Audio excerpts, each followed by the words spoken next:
Everyone, welcome to our YouTube channel the commerce mentor.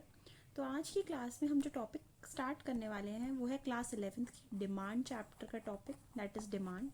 आज की class में हम ये टॉपिक पढ़ने वाले हैं सबसे पहले कि डिमांड क्या होता है और ऐसे कौन से फैक्टर्स हैं जिसकी वजह से हमारी डिमांड इफेक्ट होती है। फैक्टर्स अफेक्टिंग डिमांड, ये क्वेश्चन 3 to 4 या 6 मार्क्स का भी आ सकता है, यानी काफ़ी इंपॉर्टेंट क्वेश्चन है फॉर 11th।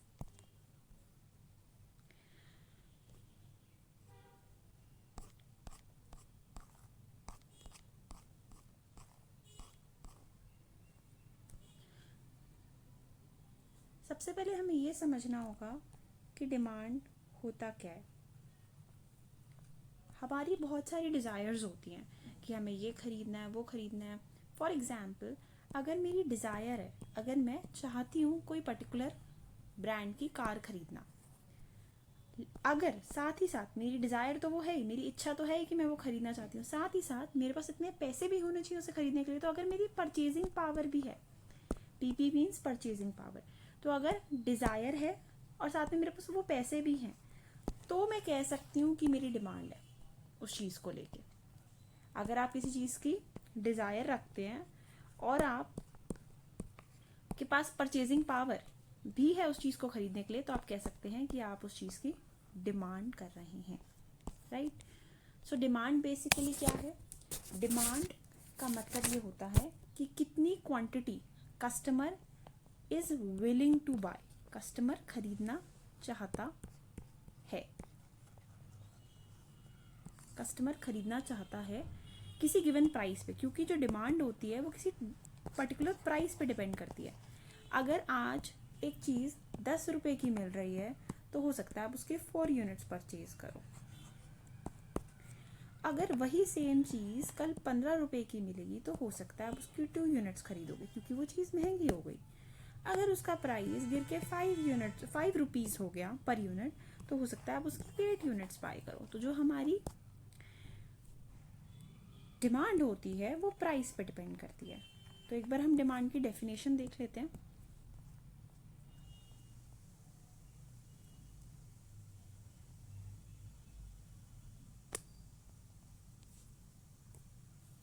डिमांड जैसे कि यहाँ लिखा भी है कि demand is equal to desire plus purchasing power. So demand क्या होता है? Demand is the quantity of a commodity which a consumer is willing to buy, जो एक कस्टमर खरीदना चाहता है किसी पर्टिकुलर प्राइस पे और किसी पर्टिकुलर टाइम पे, क्योंकि टाइम के साथ प्राइस चेंज होता है तो अकॉर्डिंगली डिमांड भी फ्लक्चुएट करती है। It is known as desire backed by, means desire plus purchasing power. I hope आपको ये टॉपिक क्लियर होगा। अब हम बढ़ते हैं अपने नेक्स्ट टॉपिक पे, which is factors affecting demand और डिटर्मिनेंट्स ऑफ डिमांड। ऐसी कौन सी चीज़ें हैं जिस पे हमारी डिमांड डिपेंड करती है या जिनकी वजह से हमारी डिमांड फ्लक्चुएट करती है। तो पहला पॉइंट है प्राइस ऑफ कमोडिटी। पहले इसको समझ लेते हैं, देन हम नोट से रीड करेंगे। Price of a commodity, suppose करो कि हम बात करते हैं किसी भी पर्टिकुलर चीज़ की बात कर सकते हैं। फॉर एग्जाम्पल बटर की बात करते हैं। बटर नहीं, हम एक नॉर्मल एग्जाम्पल लेके चलते हैं, वीट ले लेते हैं, या कोई भी फूड आइटम, एप्पल्स ले लेते हैं। अगर एप्पल्स का price, P means price and Q means quantity demanded, okay.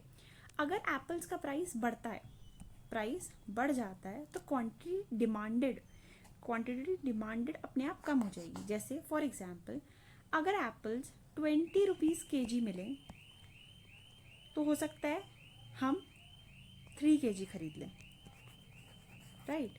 मान लो एप्पल्स का रेट बढ़ के हो गया 50, तो अब चीज़ महंगी हो गई। अब मार्केट में हर कोई सोचेगा थोड़ा सा कम कंज्यूम कर लेते हैं क्योंकि बहुत महंगे हो गए हैं। तो हो सकता है लोग 1 या 2 kg कंज्यूम करें, एक ले लेते हैं, 1 kg ले लेते हैं, 1 यूनिट ले लेते हैं। तो जैसे ही हमारा प्राइस बढ़ा, हमारी जो डिमांड है वो क्या हो गई? कम हो गई, राइट। ऐसे ही फॉर एग्जाम्पल, अगर एप्पल्स के केस में ही फिर से हम लेते हैं प्राइस और यहाँ क्वांटिटी डिमांडेड। अगर एप्पल्स का प्राइस पहले जैसे था 20, तो हम खरीद रहे थे 3 kg। अब अगर 10 रुपीज़ हो जाएगा तो एप्पल सस्ते हो गए तो हम लोग ज़्यादा क्वांटिटी खरीदेंगे, तो हो सकता है हम 5 kg खरीद लें। तो इससे हमने क्या देखा कि एप्पल्स के केस में या किसी भी पर्टिकुलर कमोडिटी के केस में अगर एप्पल्स का प्राइस जो है वो बढ़ा तो उस केस में उनकी क्वांटिटी डिमांडेड जो है वो कम हो गई, और अगर एप्पल्स का प्राइस कम हो गया, डिक्रीज हो गया, तो हमारी क्वांटिटी डिमांडेड बढ़ गई। इससे आप अगर देखोगे एक बार जब इंक्रीज हुआ तो उस केस में क्वांटिटी डिक्रीज हो गई, अगर प्राइस डिक्रीज हुआ तो क्वांटिटी इंक्रीज हो गई। तो जब इकोनॉमिक्स में एक एरो डिक्रीज हुए और उससे दूसरा एरो इंक्रीज होए, जैसे एक चीज़ इंक्रीज हो रही है तो दूसरी डिक्रीज कर रही है, एक डिक्रीज हो रही है तो दूसरी इंक्रीज कर रही है, तो इससे हम ये कह सकते हैं कि जो एप्पल्स के केस में या पर्टिकुलर किसी भी गिवन कमोडिटी के केस में जो प्राइस होता है उस गुड का, जो प्राइस होता है और जो क्वांटिटी डिमांडेड होती है उसका रिलेशन कैसा होता है, इनवर्स रिलेशन होता है, हमेशा उल्टा रिलेशन चलता है। अब इस पॉइंट को हम एक बार नोट से समझ लेते हैं।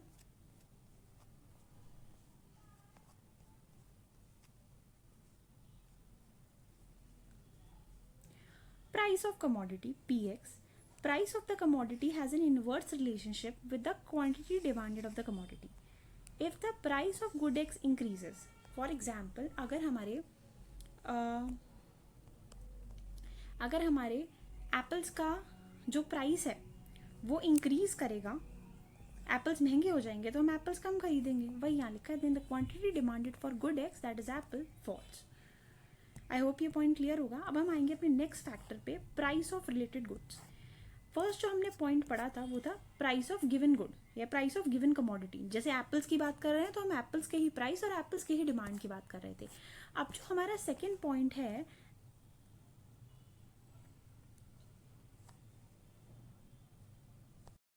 है that is price of related goods.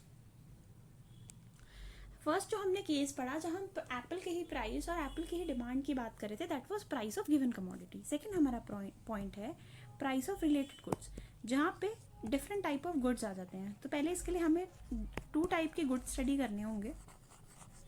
पहला होता है सब्स्टिट्यूट गुड्स। सब्स्टिट्यूट वर्ड ये आपने पहले भी सुना होगा, इकोनॉमिक्स में नहीं डेली लाइफ में सुना होगा। जब कोई टीचर एब्सेंट होती है स्कूल में तो उनकी जगह क्या होता है, दूसरी टीचर आती है, तो हम कहते हैं सब्स्टिट्यूट पीरियड लगाए, राइट। तो सब्स्टिट्यूट का मतलब होता है दूसरा ऑल्टरनेटिव जो उसकी जगह यूज हो जाए। फॉर एग्जाम्पल अगर एक पर्टिकुलर डे पे आपकी घर में टी फिनिश हो जाए तो आप क्या करोगे, आप क्या कंज्यूम कर लोगे, कॉफ़ी कंज्यूम कर लोगे, या सपोज करो कॉफ़ी नहीं है तो फिर टी कंज्यूम कर लोगे। इसका मतलब क्या हो गया कि टी को कॉफ़ी की जगह और कॉफ़ी को टी की जगह हम क्या कर सकते हैं, यूज़ कर सकते हैं, राइट। सो टी और कॉफ़ी क्या है, सब्स्टिट्यूट गुड्स। तो सब्स्टिट्यूट गुड्स क्या होते हैं, सब्स्टिट्यूट गुड्स वो गुड्स होते हैं that can be placed used in place of each other.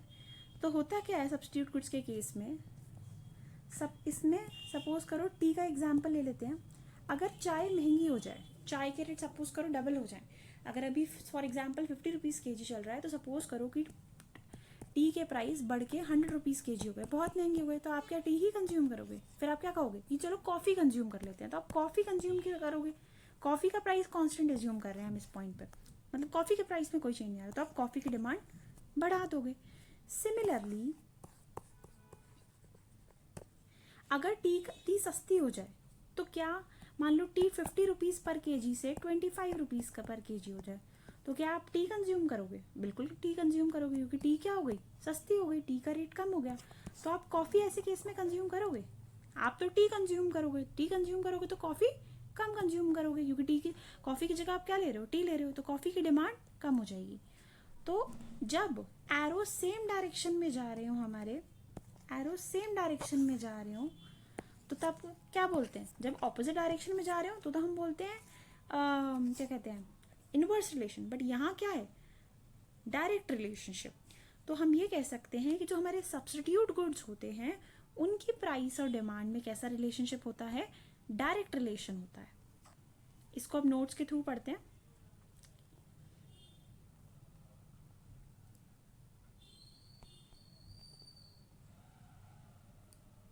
Two goods are said to be substitute goods if the price of good X is directly related with the quantity demanded of good while. For example, अगर चाय जो है वो सस्ती हो जाएगी तो जो गुड वाई है यानी कि कॉफ़ी, उसकी जो क्वांटिटी है वो भी कम हो जाएगी, क्योंकि चाय सस्ती होगी, आप लोग चाय कंज्यूम करोगे तो कॉफ़ी नहीं करोगे, राइट.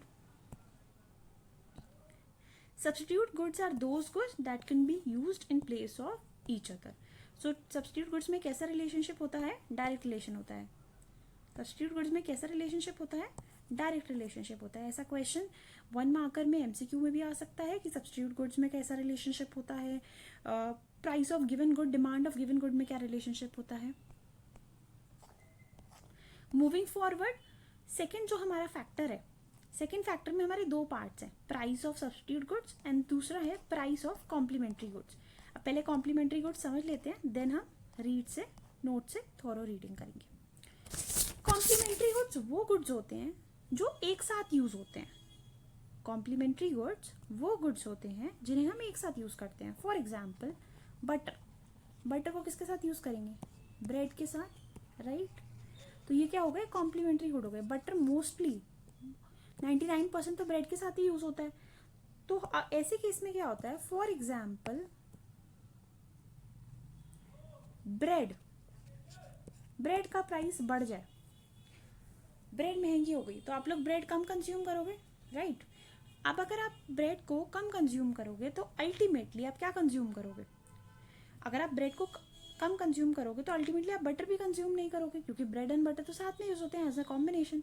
तो ऐसे केस में जो बटर की डिमांड होगी वो कम हो जाएगी.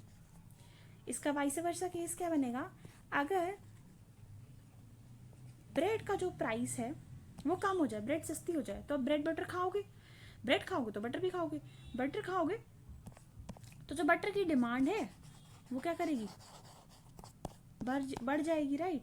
तो यहाँ पे आपके एरोज ऑपोजिट डायरेक्शन में जा रहे हैं, तो ये कैसा रिलेशनशिप हुआ? ये इनवर्स रिलेशनशिप हुआ.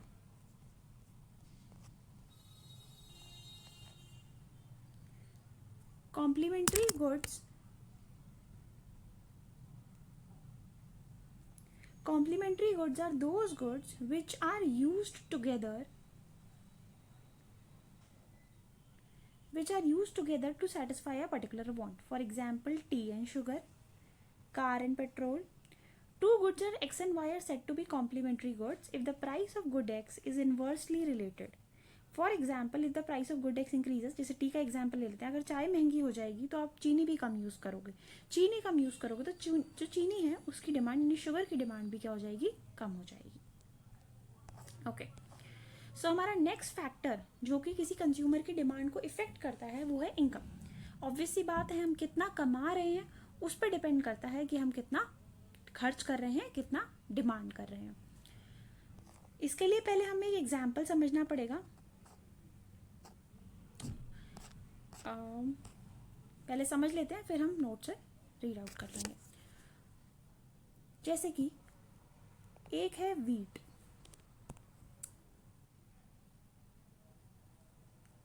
यूजुअली हम लोग वीट गेहूं की रोटी खाते हैं, राइट, घर पे. और एक उसका सस्ता सा जो ऑल्टरनेटिव है वो है बाजरा. तो जो लोग अफोर्ड कर सकते हैं वो वीट खाते हैं, वीट की रोटी कंज्यूम करते हैं. अदरवाइज जो लोग बिलो द पॉवर्टी लाइन है, जो नहीं अफोर्ड कर सकते, वो बाजरे की रोटी खाते हैं. तो हमारे लिए वीट क्या है? एक नॉर्मल गुड है. और हमारे लिए बाजरा क्या है? इंफीरियर गुड है, सस्ती चीज है, राइट. तो इनकम कैसे डिमांड पे इफेक्ट डालेगी वो डिपेंड करता है कि हम नॉर्मल गुड कंज्यूम कर रहे हैं या हम इंफीरियर गुड कंज्यूम कर रहे हैं. पहले हम एग्जाम्पल लेते हैं नॉर्मल गुड का. जैसे कि जो नॉर्मल गुड होता है, अगर आपकी इनकम बढ़ेगी तो आप जो नॉर्मल गुड है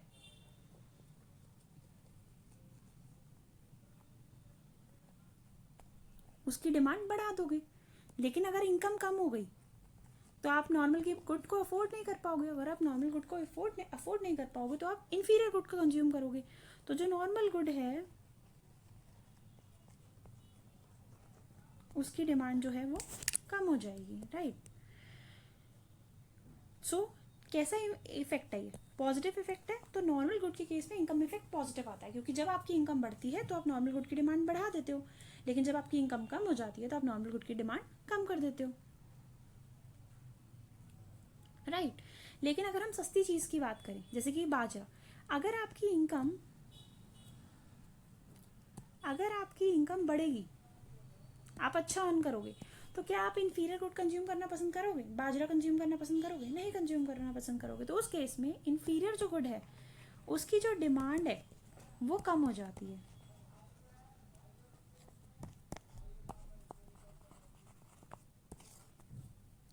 अगर आपकी इनकम कम हो जाएगी, अगर आप कम कमाओगे तो अल्टीमेटली आपको इंफीरियर गुड ही कंज्यूम करना पड़ेगा, राइट। आप अफोर्ड नहीं कर पाओगे नॉर्मल गुड, तो उस केस में इंफीरियर गुड की डिमांड बढ़ जाएगी। तो यहाँ कैसा रिलेशनशिप रहा हमारा? एक एरो बढ़ा तो दूसरा कम हो गया, एक कम हुआ दूसरा बढ़ गया। तो ये कैसा रिलेशनशिप हो गया? ऑपोजिट हो गया। तो इसको हम बोलेंगे कि जो इंफीरियर गुड्स है वहाँ हमारा कैसा इनकम इफेक्ट होता है? नेगेटिव इनकम इफेक्ट होता है। अब बात करते हैं नेसेसिटी गुड्स की। नेसेसिटी गुड्स वो गुड्स होते हैं जो आप अपनी नेसेसिटी के लिए कंज्यूम करते हो। ऐसा नहीं है कि वो आपकी वांट है। फॉर एग्जाम्पल सॉल्ट, वो एक नेसेसिटी है, वो आप कंज्यूम करोगे ही करोगे। तो अगर आपकी इनकम बढ़ जाएगी तो क्या आप सॉल्ट ज़्यादा कंज्यूम करोगे? ऐसा तो नहीं है। सब्जी में जितना सॉल्ट डलता है उतना ही डालोगे, राइट। अगर आपकी इनकम कम हो जाए, अगर आपकी इनकम कम हो जाएगी तो भी आप उतना ही सॉल्ट कंज्यूम करोगे, राइट। ऐसा तो नहीं कर सकते कि चलो फीका खाना खा लेते हैं, बिकॉज एक नेसेसिटी गुड है। तो नेसेसिटी गुड्स के केसेस में इनकम के बढ़ने या कम होने से डिमांड पे कोई भी चेंज नहीं आता, demand does not change. For example salt. इस पॉइंट को रीड कर लेते हैं नोट से।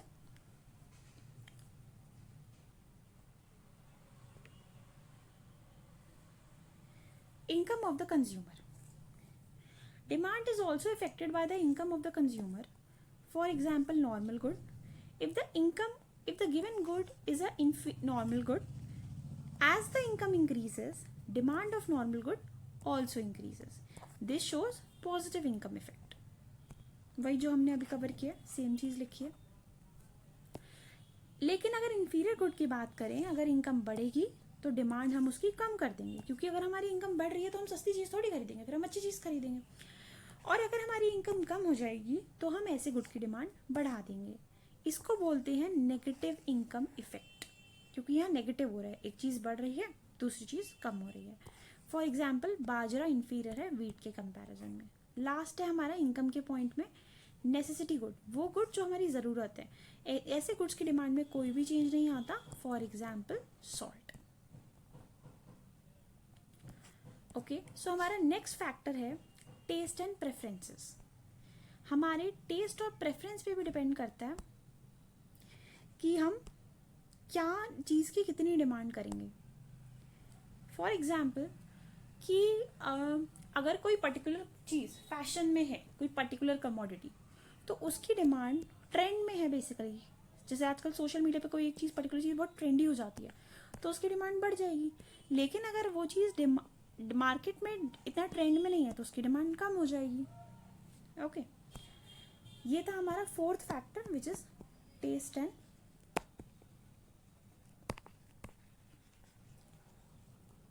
प्रेफरेंसेस। इसको अब नोट से एक बार स्टडी कर लेते हैं, रीड कर लेते हैं।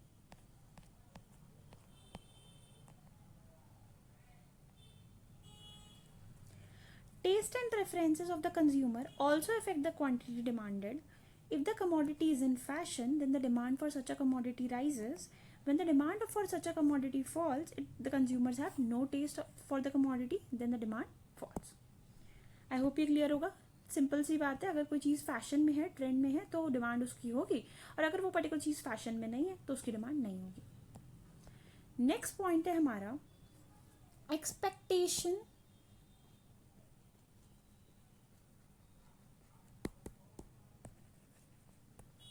of change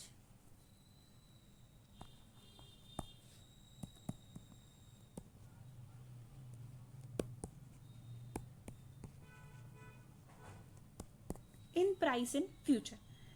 अगर हमें आज लग रहा है कि कल को किसी चीज़ के रेट बढ़ जाएंगे, मैं ये नहीं कह रही कल उस चीज़ के रेट बढ़ ही जाएंगे, बट मैं ऐसा एक्सपेक्ट कर रही हूँ या मेरे को ऐसा लग रहा है कि इस पर्टिकुलर कमोडिटी के फ्यूचर में प्राइस बढ़ने वाले हैं, तो हम आज उसे ज़्यादा खरीदते हैं। जैसे कि फॉर एग्जाम्पल गोल्ड है, अगर मुझे लग रहा है कि आने वाले 1 साल में 2 साल में गोल्ड का रेट बहुत ज़्यादा बढ़ जाएगा, तो मैं आज प्रेजेंट में करंटली गोल्ड की डिमांड अगर बढ़ा देती हूँ क्वांटिटी डिमांडेड, तो वो इसका एग्जाम्पल है कि हमें क्या लगा कि गोल्ड का प्राइस फ्यूचर में, आज नहीं फ्यूचर में बढ़ेगा, तो मैंने आज उसकी क्वांटिटी डिमांडेड बढ़ा दी। इसको भी नोट से पढ़ लेते हैं एक बार। Expectation of change in price in future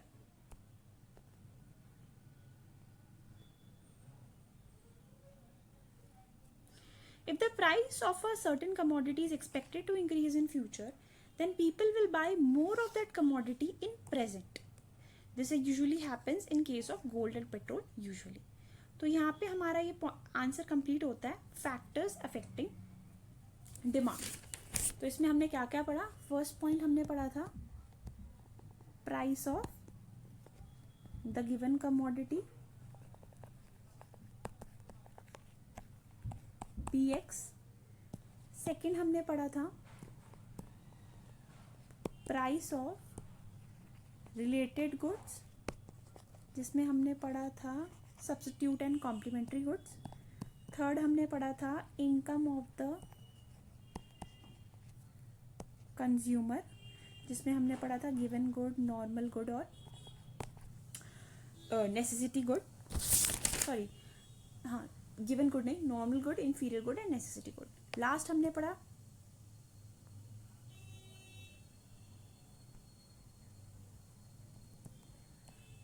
पढ़ा था फोर्थ पॉइंट टेस्ट एंड